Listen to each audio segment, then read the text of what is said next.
Okay. Pre, kumusta? Bali, ayun. Bigyan natin ng senaryo yung katanungan ni Paring Jun, ano?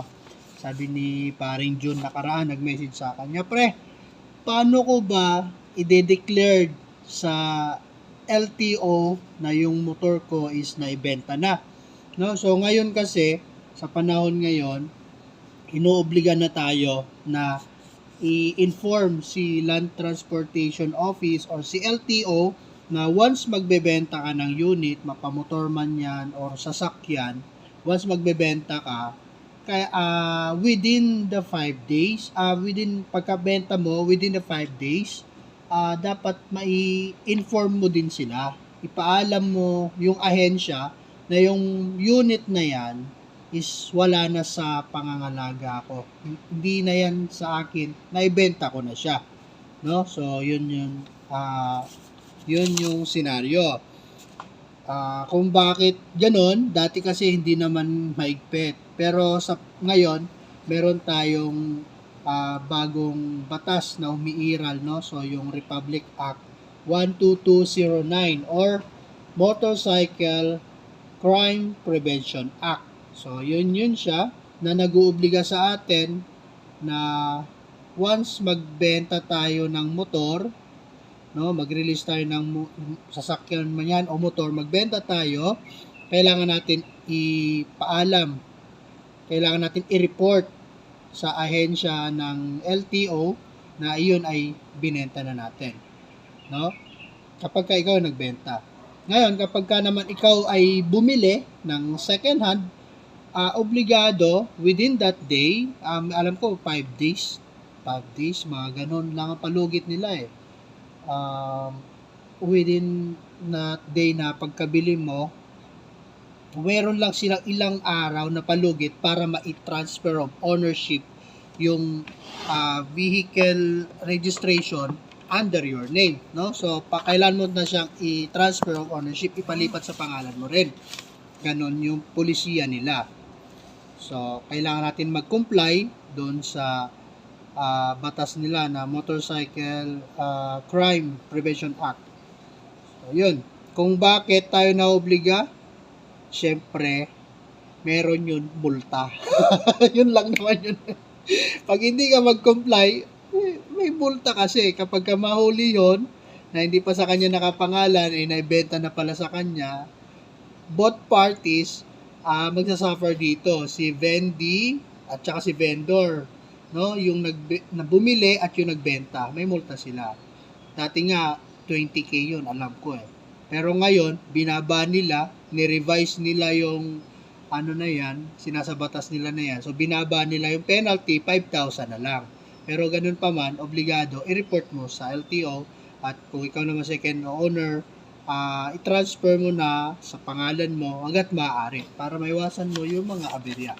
Okay, so ano kailangan natin i-prepare? Anong mga documents yung kailangan i-submit? Okay, so siyempre magbibenta ka ng motor, kailangan dyan pre, hindi mawawala yung deed of sale. Meron tayong deed of sale. Yung deed of sale mo, pa-xerox mo na yan. No? Bago mo pa-xerox yung deed of sale, dapat notaryado na siya. Ito, notaryado to. Notaryado na yan. May pirma na rin nung bumili. Pareho kayo. May witness kayo. No? Pa-xerox mo yan. Deed of sale na notaryado. Tapos, yung ORCR pre. Kailangan mo rin yan. Ipa-photocopy mo yan.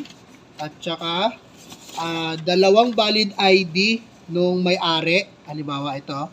Tapos, meron siya 3 pirma. Yan. Dalawang valid ID At saka syempre, ganun din, dalawang valid ID nung bumili, nung bibili. No, yung second owner. Dalawang valid ID rin. Halimbawa ito, dalawang valid ID na meron din 3 pirma.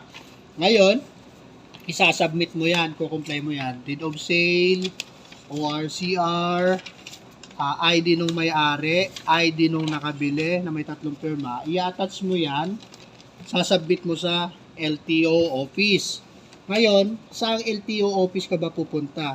Hindi kasi lahat ng opisina ng LTO tinatanggap nila. Alam ko pwede naman kasi synchronize naman yan. Ang kaso, matagal ang proseso nun.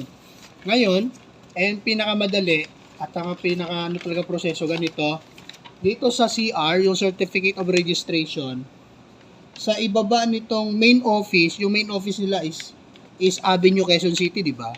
Yung sumunod niyan, field office, yung field office na naka-address dito, kung saan yung naka-address na yan, doon kayo pupunta.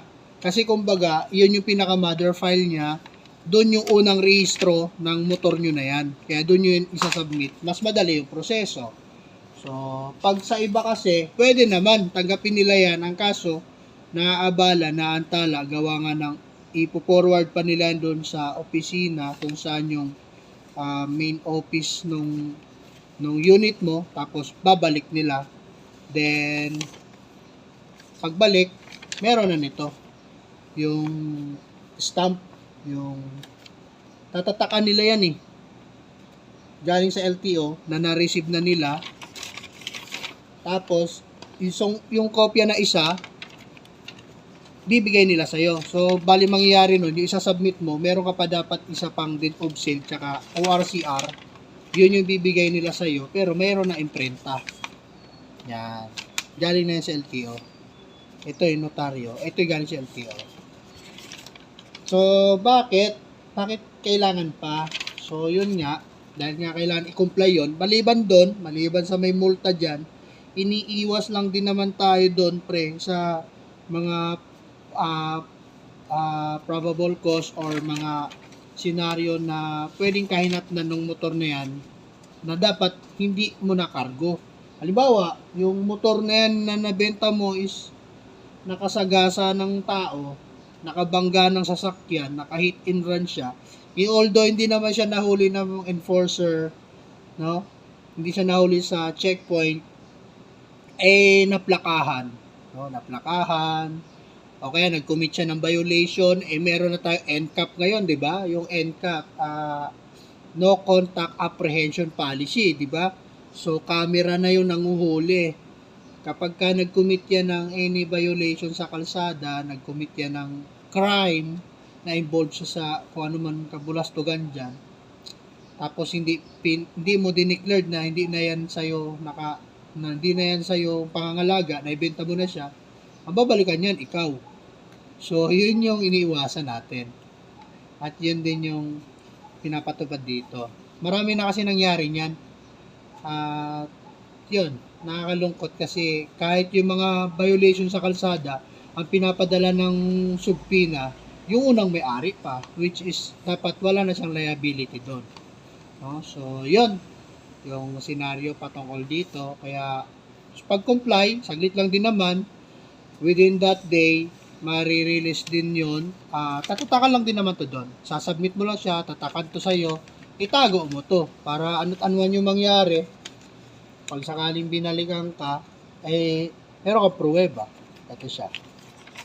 Huwag mo walain. So, yun lang. At, mamaya ulit, meron pa tayo yan. Meron dyan, pre, lagay ko na lang sa baba. Meron tanong doon, sagutan natin.